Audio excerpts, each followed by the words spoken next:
And good morning, golfing world. It's George Honeycutt, Monday Morning Golf Wrap. And if you notice, I'm all by my lonesome. Running solo today.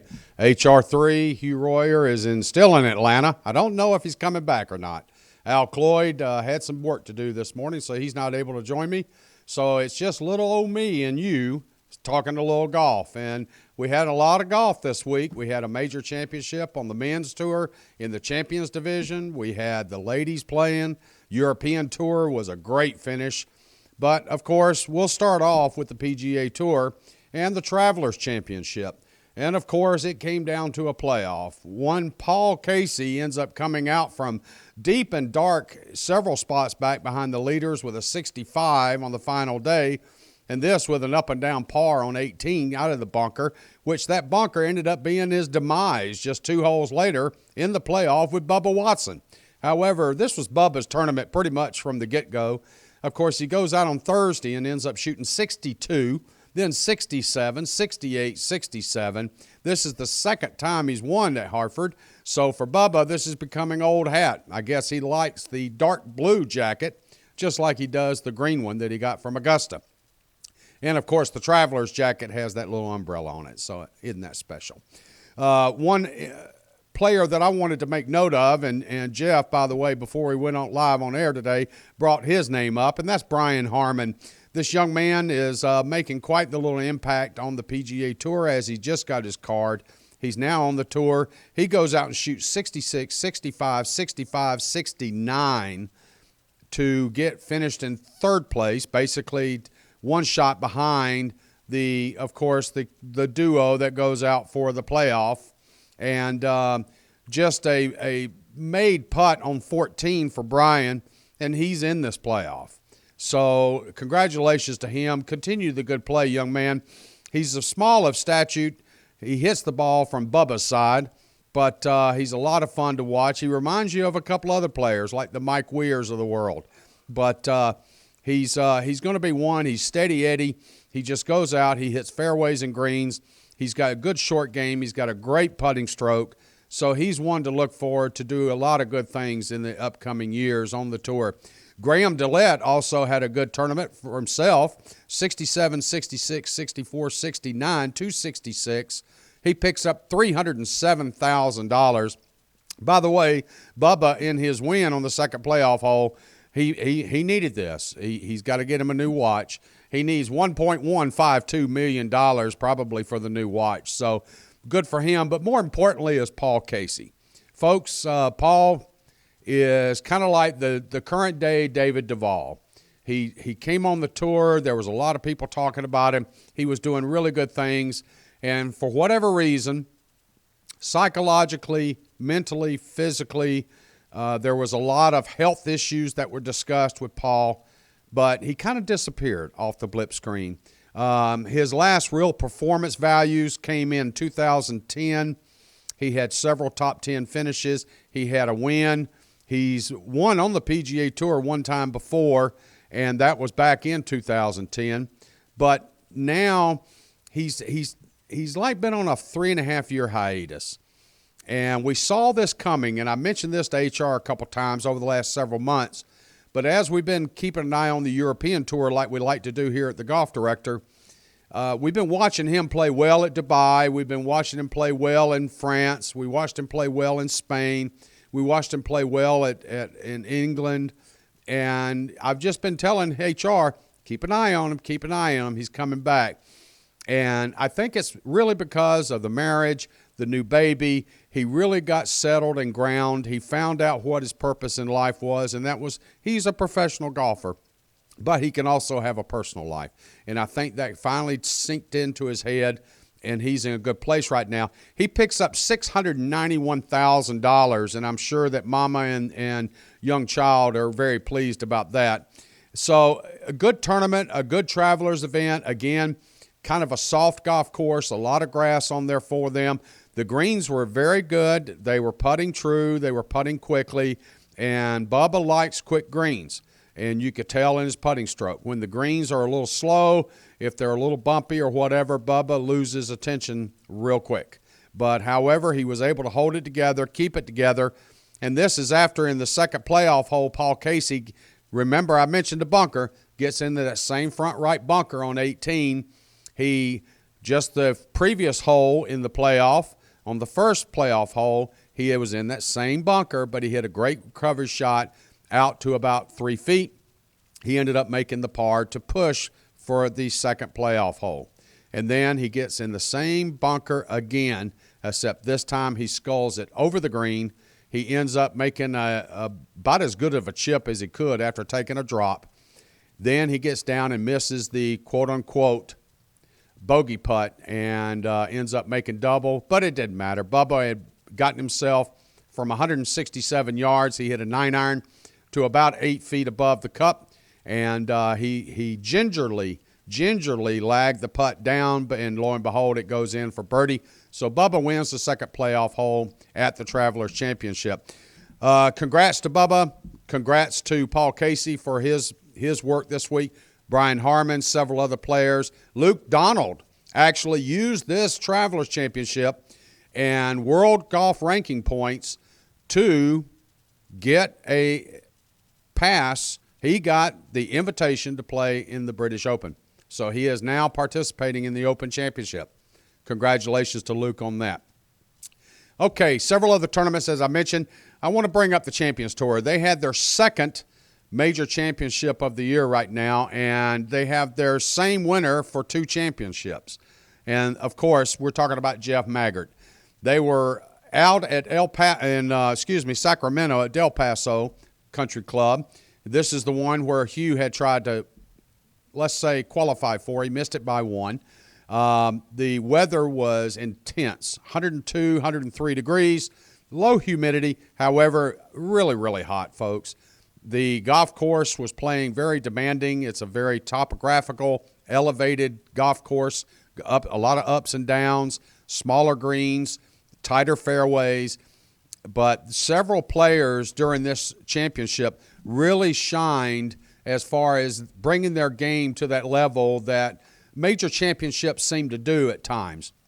And so we sat and watched many of the players come up and show themselves as the separators, let's say. This is one of those events and one of those golf courses that take the majority of the field, and from the very get-go, the first day, you're going to have those that have it and those that don't. You get that pack split right off the bat. And one of those that had it from day one at the top of the leaderboard, Tom Watson. It was so much fun to sit and look at Tom and see he was driving the ball extremely well. Iron play wasn't all that great, but Tom's putting was what was separating him from the rest of the crowd. For whatever reason, Tom got the feel for the greens right off the bat on Thursday during the first round. However, you could see that the energy was sapping out of him on Saturday, and then again yesterday. He's hovering because the winning score was 10 under par, and Watson ends up finishing up at around 5 under par, so he was right there the whole 4 days. But it was just real exciting to watch him come out on the first day, shoot 66, and take a commanding lead on the U.S. Senior Open. One person that ends up winning, Jeff Maggart, is, we've already mentioned, he won the previous major championship, the Regents. Now he wins the U.S. Senior Open, which for him was a target win. He was so looking forward. He's come in runner-up, second place, 5 different times in U.S. Open championships while he was on the PGA Tour. So it was always his life dream. He said, when I turned 50, one of my goals is to win the U.S. Senior Open, because he wanted that trophy and that medal. And he simply went out from day one. He goes out and shoots a 70, but then on Friday shoots 65. He gets back into the mix. Then day 3, everybody seemed to have a little issue. There were really no low scores. But he shoots 70 and then goes out yesterday, and with the pressure of a couple of other players, Bernhard Langer, he's back. Colin Montgomery, he's there. We knew he was going to be there. We knew he was going to play well, but he finishes 2 shots back. But Colin Montgomery shoots 66 on round 4. Jeff Maggart shoots 65. Folks, he came out yesterday in the fourth round of this major championship, and he ends up birdieing 1, 2, 3, and 4. He just totally separated himself right off the get-go, right off the bat. First off, those 3 birdies were quite enough. But then to add a fourth was just icing on the cake. At one point in time, he had a 4-shot lead. And then all of a sudden, he makes a bogey here, or he makes a little slip up there. The lead actually dropped down to 3, and then it could have finished and did finish at 2 because Colin was making a little bit of a charge. Bernhard Langer, you say, wow, he just never gave it the final push. The guy ends up shooting 68. It's a major championship. So it's not like he fell off the world, but he ends up at 7 under par. Grant Waite, just turning 50, great showing in his first major championship on the Champions Tour. Grant Waite ends up at 7 under par, just 3 shots back from, of course, our winner, Jeff Maggart. Lee Jansen has a good tournament. Billy Andre, Kevin Sutherland, and again, Tom Watson shoots 66, 69, 71, 69 for a phenomenal. And this just leads up to us watching Tom in just a couple of weeks' time at the Open Championship. Of course, played at St. Andrews, and we've all been given the predict. This is his last. This is the last competition of the Open Championship that he will participate in. So we all look forward to that, and we especially look forward to it now that Tom is playing so well. Also going on this weekend, of course, the ladies were back in action again at the Walmart Northwest, I'll spit it out in a minute, Jeff, Arkansas Championship presented by P&G. These titles get longer and longer. It's tough to keep up with all this. But Na Young Choi ends up coming in 69, and this is, folks, after a 63 on Saturday. One of those 3-day tournaments, okay? Now, not everybody plays 4 days, and we know the LPGA at times play 3-day tournaments. So she shoots 66, 63, 69, 198, 15 under par to pick up $300,000. Mika Miyazato shoots 66, 67, 67 to finish at 200, 13 under par. Azera Munoz. How about that, folks? I was checking out the apparel on Azera, and she kind of toned it down this weekend. So I'm not, for whatever reason, but she finishes tied for third with the homegirl who was, without a doubt, the crowd favorite. I never heard the Arkansas Razorback fight song so many times as I heard yesterday during the final round of the LPGA Tour, as Stacy walked up to every green on the entire golf course. The Arkansas Razorback fight song was sang. You got kind of tired of hearing it. At least I learned the words to it. So Stacy ends up, really, she had the opportunity. Now, folks, follow me along here if you weren't able to see the tournament, and I hope you were because it was quite exciting. At the time when Na Young Choi is on 14, Stacy Lewis is on 16. Stacy Lewis is making a birdie. Stacy Lewis has taken the lead by 1. Na Young Choi is out in the fairway with roughly 135 yards into the green. She has a brand new caddy. Now, what I mean by brand new, he's never caddied before. She ends up getting with her coach who knows somebody. The coach ends up telling the manager of Na Young Choi about this individual. The manager contacts this individual last Friday and offers him a job to carry her bag. On Tuesday, they didn't even strike a shot on the golf course. She went out and walked the golf course with him to teach him how to read yardage books and teach him what to do while carrying her clubs. 1-1. Not a bad percentage for carrying the bag of a winner. He goes out, hands her an 8-iron, thinking that it's not the 9. She wanted to hit the 9. He recommended the 8. She hits the 8. It hits just 3 feet short of the hole and pops in for an eagle. She now takes the lead. The next hole, she wants to hit a particular club into the hole. He sends her in another direction. She sticks it up there at 3 feet and makes birdie. She's now 2 shots in the lead. Stacy Lewis doesn't know what's happening behind her. She gets on 18 for whatever reason. 18, a par 5.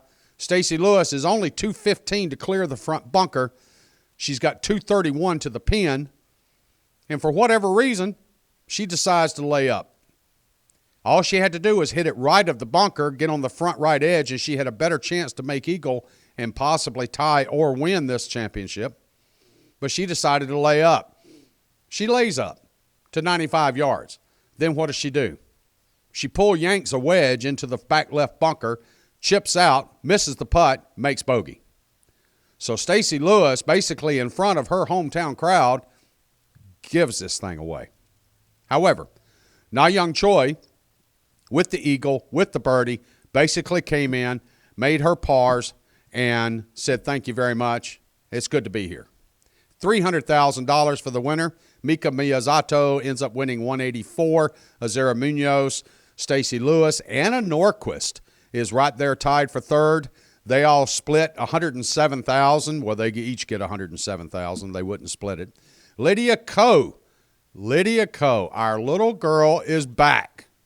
I hope she's back, folks. They've got their British Open coming up in just a couple of weeks. They've got their, of course, Open Championship coming up. They've got their PGA Championship coming up. Several majors coming up for the ladies here real soon. But Lydia Ko has been somewhat distant. She's not been playing well. There were some swing changes being made. Whatever reason she's doing those, I have no clue. But at 17 years old, everybody was wondering, oh, my goodness, is Lydia Ko now the Michelle Wie of the current day? She shoots 63 yesterday, folks. 63. Look out. 70, 69, 63 to finish at 11 under. Picks up $58,000. She ties with Paula Creamer, Minjee Lee, Christy Kerr, and others. So, congratulations to Lydia Ko. Good to see you back, dear. Hopefully you forgot about everything you tried to pick up over the last 3 weeks and just get back to swinging as fluid as you were as a 15-year-old, as a 16-year-old, and now as a 17-year-old. Enjoy it while you can, dear. All right, also on the happening this week, the European Tour, and Jeff, we'll make this a quick review. But this was a tournament, folks. If you had the availability to get up early over the weekend and watch this, of course, we're talking about the BMW International Open at München Golf Club. That's in Munich, by the way, if you weren't able to pick that up from my German accent. But, however, this tournament was interesting in the fact that several of the players that participated in Munich, of course, had flown. We made comment of this last week, 9 time zones, 5,000 miles, no. One of the players that, of course, was pivotal during the U.S. Open here at Chambers Bay in the States was also pivotal in Munich, and that's Henrik Stenson. Now, interesting, folks, normally you go out and you see a leader of a golf tournament. Excuse me very much. You see a leader of a golf tournament be there, and start kind of pulling the reins back on the horse a little bit, and all of a sudden, you'll see somebody from bottom coming up and grabbing them, jerking them off the horse, let's say. However, what happened here is you had, like Chris Paisley, for example, had shot 69, 67, 66, and he's right there at the top of the leaderboard. He goes out and shoots 71, 1 under par on Sunday. Excuse me. What happens? In front of him and behind him, Henrik Stenson shoots 65, and Pablo Larrazábal shoots 66. And those two just jumped right past him. 65 and 66, folks. Final round in Munich. It was fun to watch. It was back and forth. Stenson made the comment. He goes, I was going for broke on everything. He goes, I got tired on Saturday. I started making some bad decisions. I wasn't going to take risk. I was going to stay in the tournament. Well, lo and behold, yesterday, he pulled out the Frankenwood on several different occasions and hit some phenomenal shots. And Pablo, I don't know if you remember Pablo or not, but a couple of years ago, Pablo kind of made his introduction on the European Tour. He's the famous golfer, and you can YouTube this, Pablo Larrazábal. He was the golfer that actually hit a shot over a in-ground hornet's nest and ended up getting the hornets all over him. He ended up stripping while running across the golf course and dove into the pond to get under the water to get the hornets off of him. So Pablo made a name for himself coming right out on the European Tour, but now picks up his third European Tour win. And for him, of course, a invite to the Open Championship along with Henrik Stenson. And we hope, as the dust settles out now with the world golf rankings, that one Chris Paisley also may make it in. So we'll have to check on that tomorrow when they release the updates. But however, Pablo ends up shooting 66. This is after a 70, 66, 69, 271. Stenson, as I mentioned, kind of took it easy. He started off with a 67, but then he goes 71, 69, 65 to pick up second. And Stenson is just, folks, just so much fun to watch. I mean, he gets this Frankenwood, this 3-wood that's 11.8 degrees, and he just kills this thing. And so it's so much fun to watch. But Karadash Afi Bonrot had another good tournament. This young man, sometimes I wonder how he makes it around the golf course, but he just continues to play and play and play, and there's no pullback in Karadash. He's playing as best as he can, whatever the course will give him. And Retief Goosen ends up having his best finish in almost 5 years on the European Tour. He finishes tied for fourth. Peter Hansen, of course, is right up there. Michael Hoey, David Howell. So several names that we've come to know on the European Tour, played well in Munich. Now, these players are all getting ready for the Open Championship, which will start, I believe, the week of the 12th. Is that right, Jeff? 12th through the 19th of July. And, of course, we'll give you extensive coverage of the event. St. Andrews, we'll talk about the golf course. We'll break it down hole by hole here on TGD Radio and TGD TV. Of course, brought to you by coverage of the majors here on TGD. But a lot of golf happened this weekend. It was a lot of fun. There's a couple other tournaments I would love to go into, but just don't have the time. One thing I do want to mention, and I meant to mention it when I started the program here today. Over the weekend, I've had the opportunity to play a couple of golf courses, one of which I want all the packagers throughout the world that is listening in right now, set your groups up to go out and play Tidewater. They have had for several months some issues with greens, tee boxes, whatever. Folks, I got to tell you, I had the opportunity by the invite of Archie Lemon, the general manager there, to come out and play Tidewater. And I took a couple of PGA professionals with me out there. And I'm telling you what, it could not have been in nicer shape. The greens were fantastic. The tee boxes, you could have rolled putts on the tee boxes. They were that good. Everything was trimmed, manicured. Bunkers are excellent. And the vistas that you get, as Archie refers to it, the Pebble Beach of the East, is absolutely correct because you stand there on several of the holes out by the coastal inlet where the beach, where the ocean actually comes into the inlet river, is just spectacular. It's beautiful, but what a great layout. Also over the weekend, I had the Saturday golf group out at Crow Creek, my favorite place, of course, where we basically run the golf director out of, is out of Crow Creek, but just spectacular. The course was phenomenal. We had such a great time. So I want to send out my appreciations to Archie, to Jimmy Biggs, of course, our director of golf at Crow Creek, and to all the guys that I ended up playing with over the weekend. What a great weekend of golf, and we had a lot of fun. I hope you had a lot of fun today with us here at TGD Radio and TGD TV. And again, coming up later in the week, several programs that are going to feature the current play this week, which, of course, we're wondering if Jordan Spieth is going to play in the John Deere. We're still waiting to hear that, so we'll find out later.